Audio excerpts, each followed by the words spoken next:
What's going on, everybody? Welcome back to another episode of the Way Out Pickleball Podcast. All right. Well, thanks for joining us today. Today, I think what we're going to do is see what the internet has to offer about pickleball. A lot of people on Facebook, the Pickleball Forum, the Kitchen, there's a lot of different groups out there. And, we're always joking about how Facebook meets pickleball is one of the funniest places. So Yeah. We have a few posts that we were going to go over, talk through some comments, and then give our takes on these. So, let's go ahead and get that going. If you guys aren't in the pickleball forums or on the Kitchen, it is just pure entertainment, the kind of stuff that it's mostly people complaining about paddles or complaining about sandbagging at tournaments. That's 90. I feel like that's 90% of it. Yeah. So this one, and we'll pop it up here. Earlier today, a bystander called out my name and told me I was in the kitchen after the point was over. I didn't see it, nor did my partner or opponents. I said I didn't think I was. It was pretty awkward. They asked me what I wanted to do, and they ended up giving the point to the other team. So they asked, does this strike anyone as odd? If the roles were reversed and I happened to see someone I was watching play accidentally go into the kitchen, I wouldn't say one word. I'm not the ref, and I'm not playing in the game, but that's just me. So immediately my mind goes to, it's just rec play. First of all, calm down. It's just rec play. If you were in the kitchen and somebody saw it, just throw your hands up and be like, okay, cool. I didn't know I was in the kitchen. Here you go. That's your point. When I'm playing rec play, I don't really care about tight line calls. I don't care about kitchen faults. I don't care about all of that. I'm not going to get into an argument with somebody over a kitchen fault or a line call. That's just me. I personally, I have been that guy that was, getting into arguments over line calls and calling people out. I definitely will in tournaments. In tournaments, I definitely am going to press back on people because I'm not going to let anybody push me around in a tournament. But, in rec play, it's most of the time you're just with your friends. Yeah. So I got called on a kitchen fault last week. My buddy Bobby was he's like, yeah, you're in the kitchen on that one. And I was like, okay, cool. Threw him the ball. Yeah. Yeah, I think there's definitely two things to that. Is it a player calling it or is it a bystander calling it? This one, obviously bystander, which is tough. I think it comes down to, does that person even know what they're talking about? Did they for sure see a volley? How close was it? Where were they standing? But so we have a couple comments in here. Mind their own business. Yeah, no, that's for sure. You could tell them that. Mind your own business, pal. Then people are saying, don't call it out midpoint, but no harm in saying if it was obvious after the fact. I think it can be a good learning point as well. A lot of people don't know how often they kitchen fault until they play in a tournament. Right. I know some players who kitchen fault all of the time in rec play, and then they play in tournaments and they're getting called by the ref nonstop. It's if you're playing with someone, it is good to be like, hey, just watch your toes. You're close to the kitchen on that one or whatever, and then that way they can kind of learn from it rather than them getting into a tournament and then just faulting on every point. Yeah. So my take is I think it's fair.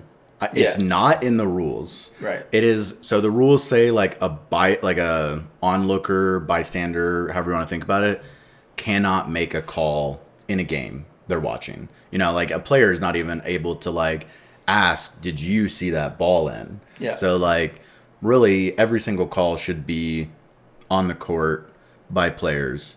But personally, I think that foot faulting or, being in the kitchen and taking balls out of the air is really the only, other than calling balls out that are in, the only way to cheat in this game. Yeah. And so it's if someone calls me on a foot fault, like I accept it, and especially if it's like an onlooker who's just watching, and I'll just give the point to the other team. But that's me because like I personally have really strong feelings about kitchen faults. Also, neither one of us really faults that much on the kitchen at all. Yeah. So, like, the only time that I kitchen fault, and I'm notorious for this, is like if somebody lobs me, I push off the line a lot. Sure. And so that's the only one where I'm like, dude, I wish they just got rid of that rule. Like, if you're hitting an overhead, Yeah. because from tennis, like, you step forward to lunge back and hit it. So anybody that comes from tennis is naturally they're gonna foot fault on that, and it's a really tough one to call for judges. I feel like because like in the last tournament, the Fed was like sliding his foot on the line, so technically he was reestablished in the kitchen before he hit the overhead. But that's such a weird rule, man. I personally am not a fan of that rule. Yeah. Yeah. And just speaking of the pro level, like ref matches, stuff like that, it is tough, right? In most sports, right? Refs will call a fault of some kind, a penalty, during play and stop play. Mm-hmm. But I think pickleball, it's totally fair to like let the point play out and be like, there was a foot fault. Afterwards. Like I don't necessarily see the whole point of like, it has to be during play. It's like, just get the right call. Like, what is the outcome of the match? You wouldn't hit him with the down stand. Football! No, I mean, it's so, refs can be wrong. And it's like, why not just adjudicate it after the match? But because, you know, they could be like, we called a foot, like, there's a foot fault. Oh, let's go challenge it. And there wasn't. So, like, let the rally stand as it happened. How often have you seen a ref be wrong about a foot fault, though? I mean, I feel like a decent number. I mean, Really? They're not calling them all the time either. Yeah. But I don't know. There's a few refs that like never get it wrong. Sure. At the pro level, who like if you get called by Don Stanley, Onisha Smith, or our buddy Jim Price, who actually he lives in Central Oregon as well. He's one of the main PPA refs. If I see them call a kitchen fault, I'm like, yeah, for sure they faulted. Because that's all they're watching. Right. No. There have been, you know, it was not sure exactly how long ago it was, but someone got called for a foot fault. I want to say it was like Vivian David or something. And it was just a straight up dink that they were in the kitchen. It bounced. Yeah, it bounced. And they were called on a foot fault. And then the ref immediately was like, oh, referee error. But, you know. Do you ever see rec players that are like still afraid to step in the kitchen and take a dink? Like I see it all the time where I'm like, you know, you can like go in there, right? I know of people, high level players, who just recently learned that you could step in the kitchen before the ball bounced. That's fucking crazy. Yeah. But foot faults are tough. Like I said, I think it is really the only way to cheat other than like calling balls out that are in. Yeah. And, you know, there are definitely those players out there who are just constantly foot faulting. They're constantly in the kitchen. And it's not just and it's very advantageous for them to be in the kitchen. Yeah, because they can take more balls out of the air. Right. They can practically overhead a freaking ball that's like way lower against the net. Right. It's just, I actually see way less of that, but I'm obviously not looking for it. I'm not, when I'm in the middle of a point, I'm not watching the opponent's feet. Yeah. I'm just not. Like, yeah, that's not my thing. I'm like focusing on what I need to be doing, where my positioning is, you know, all of that. But, you know, I know there's way more players I've seen making bad line calls, especially in local tournaments. It's really hard to call your own lines, and some players should just never call their own lines they should just always give the benefit of the doubt, because a lot of their calls are wrong, and it sucks because a lot of them are like our friends. Yeah. And it's like, dude, your line calls are so bad. Yeah. None of our really close friends, but I could think of a few people where I'm like, Sure. If I had to play them in a tournament, I'm like, I'm at least going to get hooked 4 or 5 times in this match, and I have to kind of accept that now, or else I'm going to get really upset later. Yeah. So. But there are definitely a few people who are foot faulting on the regular. I watch a lot of when I spectate a match like of the people in our area, like I'm usually just watching feet, and it is wild how much it happens. So yeah. Do you ever say anything to them later? Oh yeah. After a match I'll be like, I watched you foot fault 5 times. Yeah. Yeah. And Crazy. it doesn't really change. And do they get offended by it? I don't tell the people who would. Is it as bad as telling somebody last year that their paddle's delaminated or core crushed and then they get offended by it? They would get mad. Yeah, speaking of that, there was a local tournament this weekend, this guy in the 3-5 bracket was just straight up playing with a Yola Gen 3. Oh my god, no! Yeah. And I went to the tournament director and he was like, no one's complained. Oh my god, dude. Ross, step it up. Ross, step it up. Yeah. Anyway. All right. That's why you're like, I'm going to get in some trouble on that one. Yeah. All right. Here we go. You're like, change the subject. Yeah. Come on, all Ross. Right. Yeah. Come on. You're going to let 3-5s play with Gen 3 Yolas, dude. You're going to try to get, Nancy, who's 75, who has 6 granddaughters. You're going to try to have her retina pop out on match point. Yeah, huh? he was playing mixed. Is that what you want? All right. So, yeah, the next one. How does everybody feel about Pickleball TV charging $5.99 a month plus tax in a few weeks? No more YouTube matches.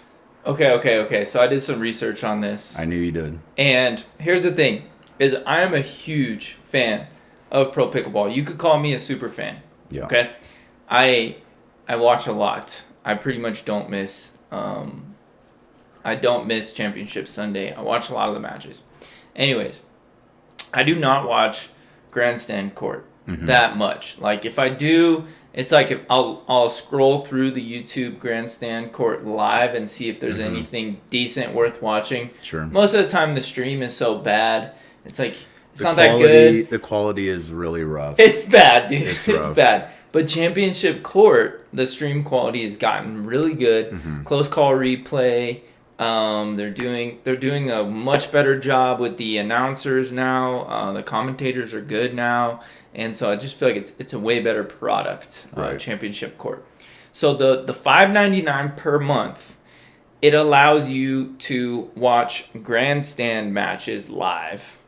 It allows you to watch Championship Court. And you can pause and rewind, and there's a DVR function, basically. And you can go back and watch any match of all time, and there's like a search feature. So you could look up Ben Johns, you could look up Federico Staxford, and you could see all of their matches ever posted, right? Yeah. Which is pretty cool. Like, if you want to study film, and you are studying like someone's game, and you want to, let's say you want to develop the Ben Johns backhand slice dink, and you just want to watch tons of Ben Johns backhand slice dinks, like you can study his slice dinks by going to some of his old matches versus Riley and Matt, right? Because you're going to see just hours of dinking. That's all those matches were. But so I think that is cool. However, they have to upgrade the quality of the grandstand court if they want people to pay this, because Championship Court is still free to watch live. You can still watch all of the matches on Championship Court live for free on Pickleball TV, which is on Amazon Prime, or you can get the app. And you can still watch all of the other matches, just not live. They'll be posted on YouTube usually the day after. So I don't really see that big of an advantage in paying for it, although I will pay for it because I think they're going to make the app a lot better as time goes on. And it supports the sport that we all love, right? They need users, Yeah, and so I'm a fan of PPA, and I watch their free products, so I will gladly support with $60 a year, right? It's not that big of a deal. I know that a lot of people were really upset when they started charging for this, but anything that's free, people will be pissed when you start charging money for it. Yeah. It's just the way things go. But there are no like professional sports that you can pretty much watch for free, like Right. all the time, right? So I don't know. Yeah. That's my thoughts on it.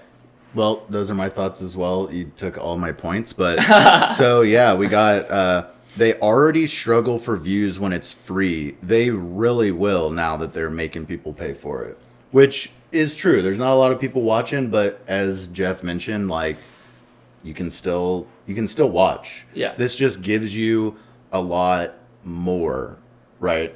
Gives you a lot more. Gives you a lot higher quality, and the only way that they're going to improve the quality is if people start paying for the product. There's like, I don't know how many hundreds of thousands of people play pickleball across the U.S. and the world, but there's a very small percentage of that actually watch professional pickleball. And I feel like professional pickleball is underrated. You could watch it, and if you learn the backstories of the players, the feuds that are going on, and the different partnerships and all of that, and you learn the stories behind these players, and then instead of watching it as like, oh, this is supposed to be entertaining all of the time, like watch these players' technique and their positioning on the court and their strategies. Like watch how they implement strategy. Maybe I'm just a nerd and I like to watch film and like study, but I love it because every single time I watch a pro high level match, I learn something. Sure. And so, I mean, even the women's doubles championship final today, which was the Kawamotos and Anna Bright and Rachel Rohrbacher, was The girlies. fucking insane, dude. It was great. It went to 5 games, and like, you want to watch a reset clinic, go watch the Kawamotos. Like, Anna Bright and Rachel were freaking annihilating every ball, and the Kawamotos were just resetting and moving it around. It has to be one of the most frustrating teams to play. Dude, 100%. That's what she said in the post-match interview. She said, they are so annoying to play, but we love them. Yeah. And it's like, dude, I could only imagine, because there are some players like that locally where, like, you just rip the ball at them and they just reset it. Mm-hmm.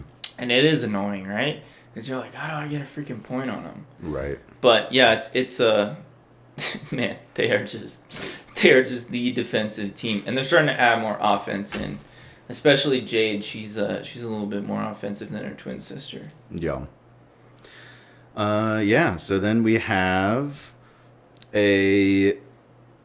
another one. I played against an opponent that talked on every point. He also talked on my shots. Is this normal? Is this the normal way to play? A loud voice seems to throw me off when I'm hitting. How do you deal with someone who takes up so much space? And I have no idea why he would talk to his partner before I had even swung. Okay, before I respond to this, what does like the top comment say? I'm just curious what the top comment is. Maybe chess is your game. You need a quiet, undistracted environment to play perfect pickleball. That's kind of my thoughts on it. Is like, it's not tennis, it's not golf. Yeah. You're on a very small court with another person. It's better to over communicate than not communicate at all. Sometimes it is annoying when somebody's like, yours, go, you got that, yep, hit, on every single ball, and it's like, I know I got it, I'm like literally right here, like stop talking. Right. Like, yeah, that is annoying a little bit, but I also feel like it depends, like your style of play. Like if you like playing upbeat, up-tempo, go watch Anna Bright and Rachel Rohrbacher. They talk constantly throughout the point. And this is arguably the second best women's doubles team in the world. They just beat the first best women's doubles team in the world. Communicating on court, saying, hi, watch it, yours, go, leave it, out. Like, all of that stuff is totally a normal part of high-level pickleball. Yeah. Now, if you're just at the rec courts and somebody's literally, like, talking, like, bantering through the point, that's annoying. But I don't know. I feel like people get in their heads about like when they're hitting a shot. Like I've had multiple people say this because I will say yours, mine, go. Like I'll say all those things pretty commonly. And I had a guy a couple weeks ago at the rec court. Actually, it was a couple months ago at the rec courts, and he was like, "Can you not talk like while I'm in the middle of my swing?" And I was like, "You don't want me to call the ball or say yours if it's a middle ball?" And he's like, "Well, no, I'm in the middle of my swing and it's throwing my timing off." And I personally, I just swallowed my pride and was like, "Okay, no problem." Yeah. But I would never want to play with that person because to me it's like a necessary part of the game. Yeah. No, and I feel like we are both pretty talkative in terms of partner communication, which is such a critical part of higher level pickleball. Like, so much of the game at this level, people are trying to hit balls to both players, right? Like, you're trying to cause confusion in the middle. You're trying to hit a return that they aren't sure who's going to take a third. And so much of being ready is talking, mine, yours.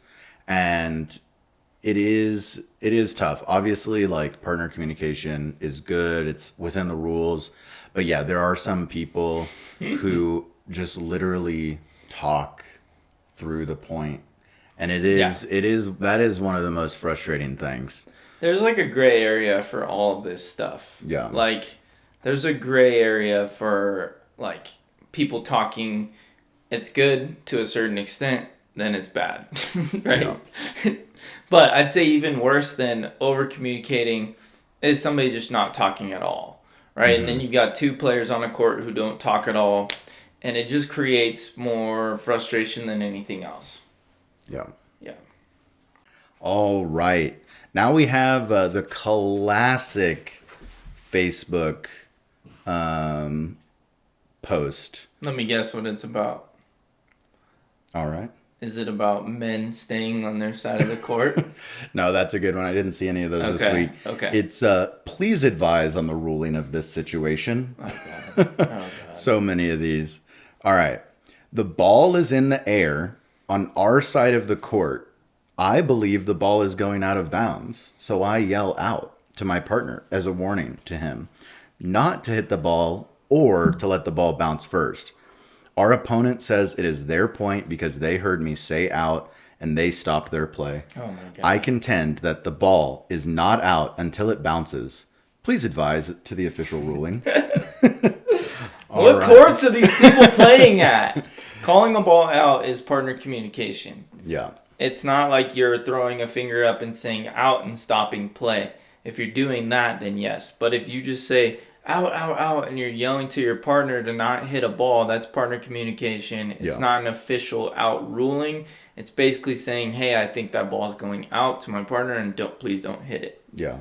We'll put the out call rulings up here, but as a general rule, until the ball bounces, any call of no, out, leave it is partner communication. Yeah. Once the ball bounces and you make a call of any of those words, then you are making a call as to whether the ball is in or not. As soon as a call is made, play is stopped. Yeah. And you also need to make that call before, and this I do think is a subjective rule in the way pickleball is officially called, but before the outcome of the next shot is known, right? Like if someone's hitting a return, like a short hop return, you can't expect to call the ball out between it bouncing and the other person hitting it. Yeah, you played the ball. So when you hit that, it needs to be called in a reasonable amount of time before it's obvious, like, oh, this return is going out. Yeah. Therefore, I'm going to call the serve out. So, yeah, that's the rule. You would think that would be one of the first things people learn in this sport is how to call a ball out. Yeah. But that is definitely not the case. I'll be the first to say this too. Like, the rules to pickleball are very confusing for somebody who's first getting into the sport.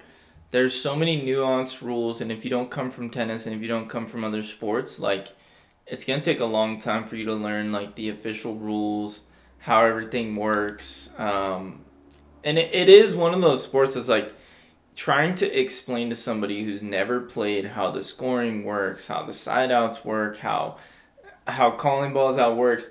It is very confusing for people. And I've seen this because I teach a class at the college, Pickleball 1, and I teach Pickleball 2. I'm actually just a substitute teacher. It's kind of a weird gig I fell into.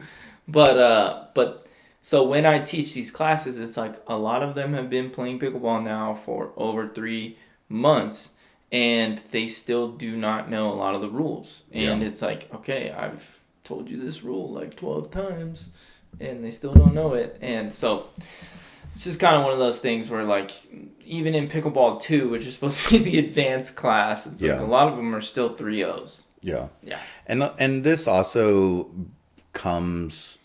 this brings up the point of there are really two different types of pickleball that's getting played, right? There's the people who are serious and they treat it as a sport, and they are following the rules, and they care about the outcome of the match. And then there are people, right, who are just trying to have fun. You know, their friend bought a set of 4 paddles. They go to the park.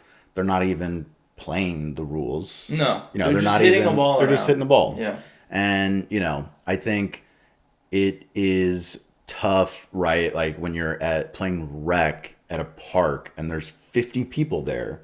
Like, of course, you're going to get people who don't really care, don't understand the rules, and then people who are very serious and do care, and then the people who are very serious and are like, well, these people don't know how the every single rule should be called, and that's fine. Yeah.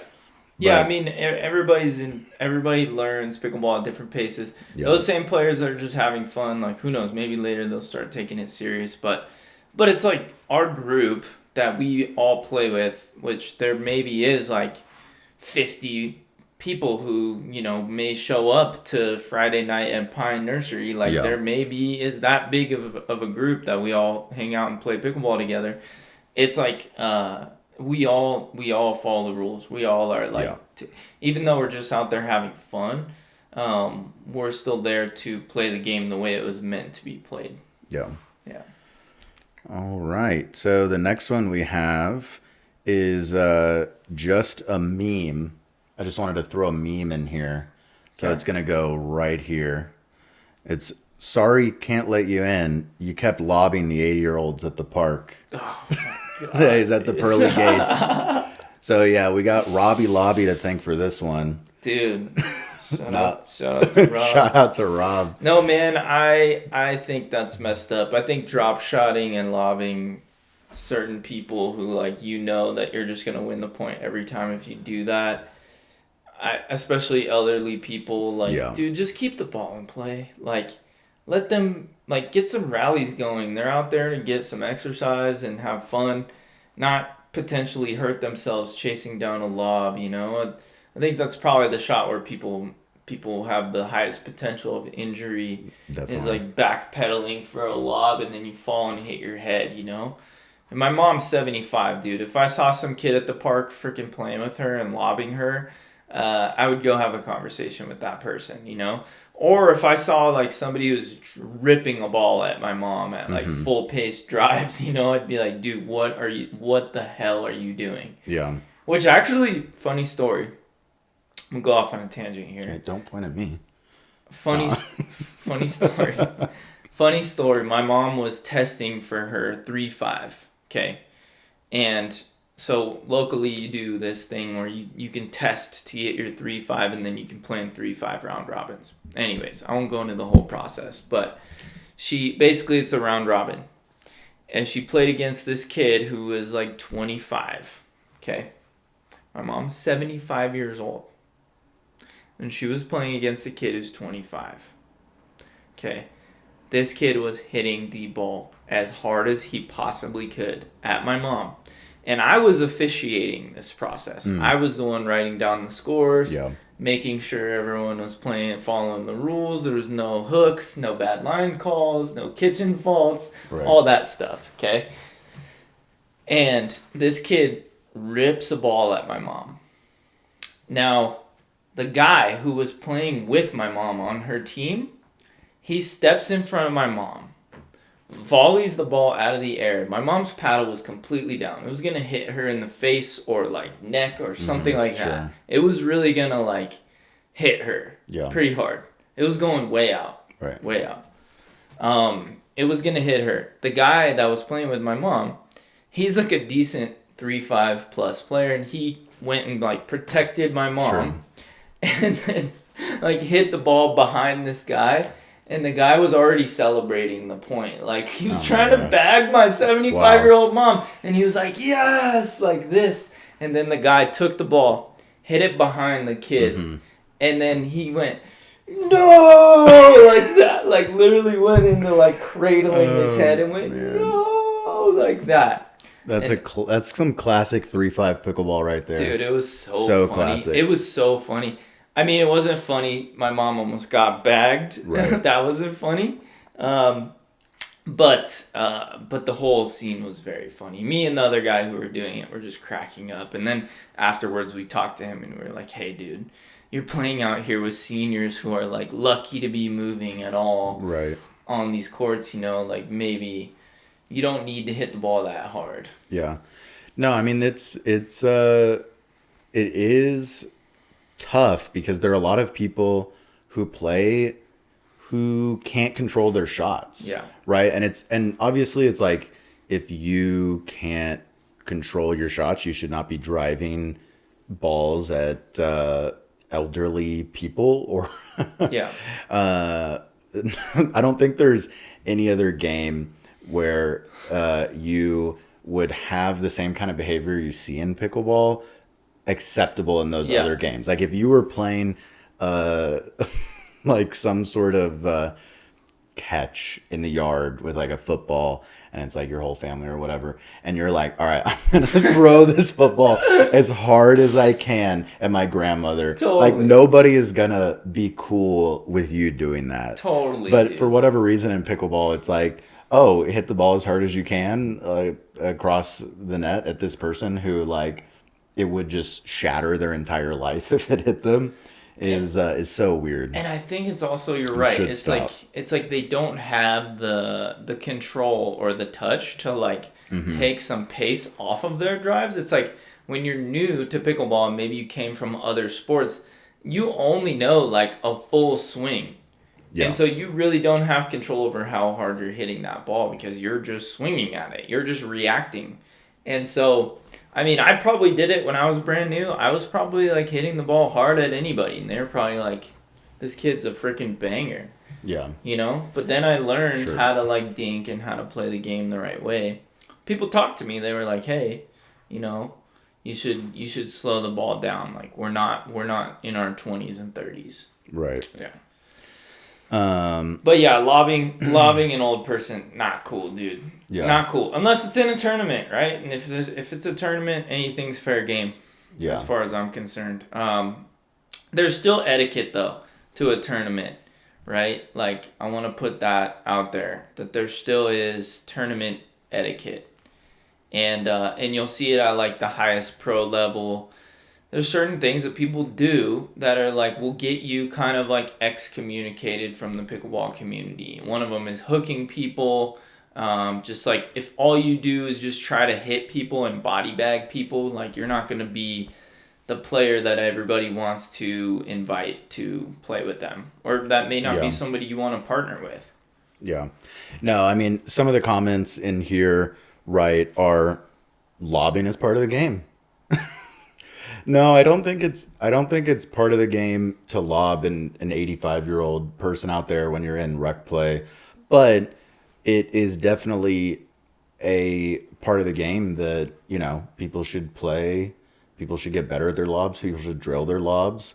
But yeah, no, I don't flick a ball at an 80-year-old's head in the same way I don't hit a lob over an octogenarian on the court at Pine Yeah. Nursery Park. Yeah, saying a lob is part of the game to somebody who's 80 years old is crazy. Yeah. That's crazy. Right. And that's what a lot of people here have to say. But a lot of people say, "Hey, it's the 80-year-olds who are lobbing me." And that is also very true. That's true. The olds love to lob. The olds? The olds No, love you to did not lob. just say the olds. They do love it because it's a viable strategy Yeah. for them, and I think it's good. I think they should be able to lob and we should have to scramble and try to get back in the point. Yeah. Yeah, I don't know. I just feel like there's a certain etiquette in pickleball that's a little bit unspoken, but as the sport is still new, there's going to be some unspoken etiquette and different etiquette for different areas of the country as well. Like, I'm sure there's, California, maybe everybody just rips the ball as hard as they can. Remember that one open play we went to? That was so wild. Dude, 90% of those balls were going out.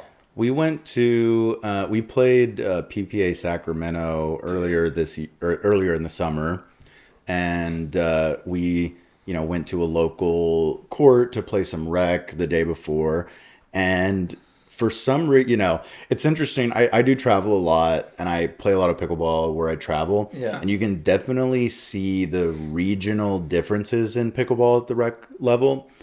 For whatever reason, every person on this court were ripping slice backhand drives as hard as they could, going way out over the fence.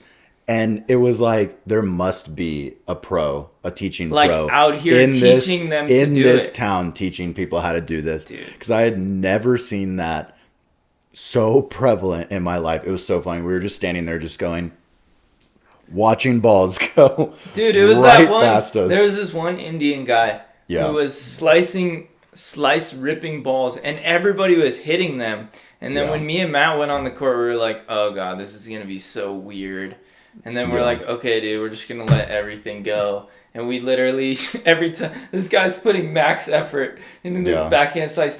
Ah! Yeah. And we both were just like that and didn't even look back. Like we weren't even looking back to see if it was out. Like, well, and he looked so broken after we let like 3 or 4 of them go. Yeah. Well, the best thing about that, you don't even need to look back to make an out ball when you hear it hit the fence behind you. Yeah. Yeah. Yeah. No other place that ball is going. Oh my gosh. And these were the advanced courts. Yeah. Yeah. Now, rec play is so tough, right? Like you show up to a open play on a Tuesday morning or whatever, and it's like, oh yeah, here are the advanced players, here's the intermediate players, and it's like people just don't have a lot of it, right? Is like there's just not enough players of like each level for folks to be divided by skill level. Yeah. And, obviously there's a bunch of people, it's funny. This is another Facebook post I see all the time, which is I am trying to play with the higher level players at rec play and they won't let me play. Or I'm playing and there's this high level player who just won't stop winning every single game. It's just so funny because it's like, you can't win. You can't win, right? It's like either you are out there and you're getting just beat every single game because you're playing with this higher level person, or you're complaining, I never get to play in the higher level games. Yeah. But yeah, another classic Facebook trope. Yeah, that's a funny one. Like, I always thought when I was a lower level player, I'm like, man, I wish some of these like 4-5s and 5-0s would, give back and like play with us so that we could get better and we could learn this and that. And then like now that I'm like at a higher level, it's like I don't know, I'm not at like a high level, but now that I'm a 4 or 5, it's like, okay, now I'm like I don't have as much time on my hands to play like Mm-hmm. just random open play rec games, and I think Yeah. that that's something that people like. A lot of the people when I was new, like that were already 5-0s or whatever, like a lot of them had kids and they were older. They had just been playing the game a lot longer. Yeah. You know, we're talking like a lot of them were in their 50s, 60s, 70s, and they would have played with us, you know, but then people aren't just gonna randomly invite you to a game. Like you gotta ask, or you gotta ask to drill with them, or you gotta ask like, hey, you know, if you guys ever need a fourth, you know, I'd love to play with you guys sometime. Whatever, you know, like you gotta keep bugging people if you want to get in those games, and you also have to have like you have to show that like you are working on whatever your skill level is, that you're trying to get better. Yeah. And people will generally be nice and they'll be like, yeah, for sure. Yeah. And so an interesting thing, so we live in the Central Oregon, and like I said, I've traveled a lot and played a lot of pickleball in different towns. Bend is very odd when it comes to the open play here. So we have like a club that essentially funded the construction of courts on public land on a park, and they have close to like full control over the courts. And if you go to any town and you show up at 8 a.m. and you put your paddle in a fence, like you're gonna get games, and you rotate in, and that is what pickleball is to 95% of the people that play. And for Yeah. whatever reason, that does not exist here. It's like exclusive It's here. very, very odd. And people are essentially, so you either need to be a member of Ben Pickleball Club, which for a long time had a wait list. People weren't able to get in there, or you are going to a indoor facility and you were playing round robins. So there were a lot of like, there still are, but when I started, that's what I would have to do is I would play in the 3-5 round robin. Then you'd get rated and play in the 4-0 round robin. And a lot of that is where a lot of people get like high at that level, like higher level games. And then now it's like every higher level game is just a private game. Like people aren't showing up to the park to play in these. I will say that open play. after, what is it, after 1 o'clock or something, it's open to everyone. Yeah, 2 p.m. Yeah, 2 p.m. So, I mean, for the vast majority of people who work a 9 to 5, which, like, for some reason in this town, nobody works 9 to 5s. But if you work like a regular 9 to 5, you can show up and still hit open play at the park. Yeah. You know, which is what I did for a long time. Is like after work, I'd go to Pine Nursery on a Friday or a Monday, and I'd be able to get some high level games, and it was really fun. So Yeah. I'm glad that it's still open after 2 p.m. I guess is what I'm saying. Yeah. But yeah, cool. So we have another one here. What are the biggest mistakes you see newbies make? And we have what's the top comment? Yeah, let's go. Let's read a couple comments here. So playing the entire game at the baseline. Yes. I'm going to read a few of them here. Trying to put spin on the ball before being able to constantly get the ball over the net. That's a good one. Not bringing donuts. Also a good one. We got spending too much time in this forum listening to awful advice or incorrect rules that get posted every day. So true. So true. Slamming every shot and no dinking whatsoever. Okay, just how they said slamming. I'm discrediting that one. Yeah. If Yeah. someone says you're slamming the ball, I'm gonna assume they're like a 2-5. Yeah. Staying in the transition zone and being afraid to move up to the kitchen line. That's a big one. Yeah. And running as you are hitting the ball, That's a huge one. especially at the very early levels. Those are all big ones. Yeah. I think one of the biggest mistakes I see in like my classes that I teach and stuff is people don't, they hit their return and they watch it instead of running to the kitchen on their return. And then they do get stuck in that transition, or they get stuck at the baseline, and there's all this room to hit the ball at their feet. And so, that's the biggest one that I see is return and run, serve and stay. Yeah. Those are the two things that I find myself just repeating constantly. And they don't even know they're doing it. Right. They don't. I'm like, hey, you know why you lost that point? And they're like, oh, I was running through my shot. And I'm like, no, look at where you're standing. Right. It was your turn to be at the kitchen and keep them back. What did they do? They kept you back. Yeah. Yeah, it's definitely, some of the biggest things is your place on the court. Like, where are you on the court?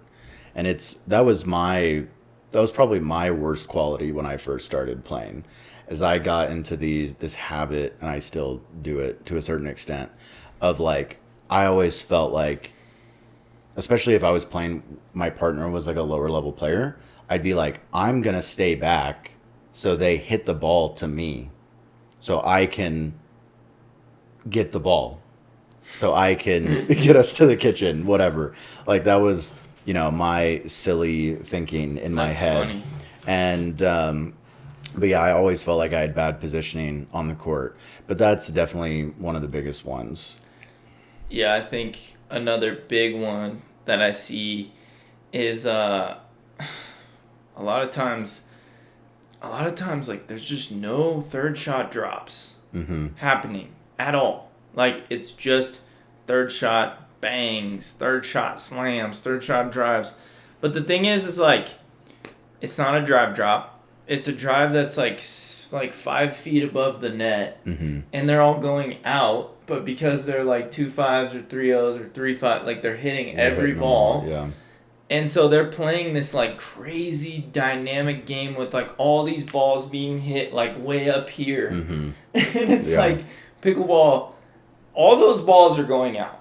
Yeah. And I try to tell them this. I'm like, hey, shoulder high, let it fly. Like, if it's above your shoulder at this level, at our level, if it's shoulder high, they might be able to get enough spin to like get that down. Yeah. Or maybe they're hitting an off pace, speed up, whatever.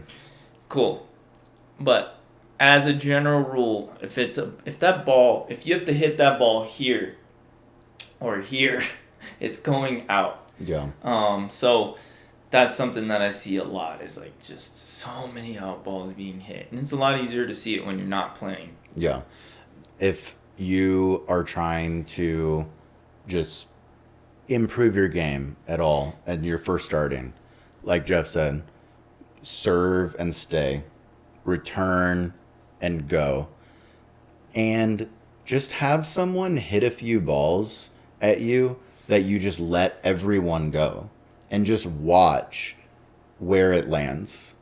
Because that is, whenever I watch, rec players at the park, or friendly games or whatever happening of lower level folks, it's just, they're just hitting balls like this every single time. And it is gotta be one of the quickest ways to improve your game, is to know when to leave a ball, when to let it go. It's something even at higher levels, people hit out balls all the time. Yeah. It might be one of the biggest things that separates like a 4-5 from a 5-0. It's just like the ability to let out balls go, especially when you're getting into a hands battle. Yeah. Let's say you're in a hands battle and like that ball is coming like this fast at your body. It's so hard to get out of the way of that ball because, number one, it's coming super fast. Number two, you want to kill it. You're already engaged and you're like a golden retriever chasing a ball. Like, you want to finish that point. Yeah. Because it's way cooler to finish a point like with a counter than it is to just let the ball go. Yeah. Granted, some people just want to hit every ball. Yeah. And that's what they enjoy about the game. Yeah. And it's like, if you're just trying to go out there and have fun and you just want to play every single ball, hit every ball, have fun, like, that's totally fair. But if you're wanting to win a bunch of points that you can just, you can just leave a ball. Just don't hit the ball that's going over your head. That's gonna hit the fence. It's something that the pros are so good at. Like Yeah. the pros are so good at knowing when a ball is going out.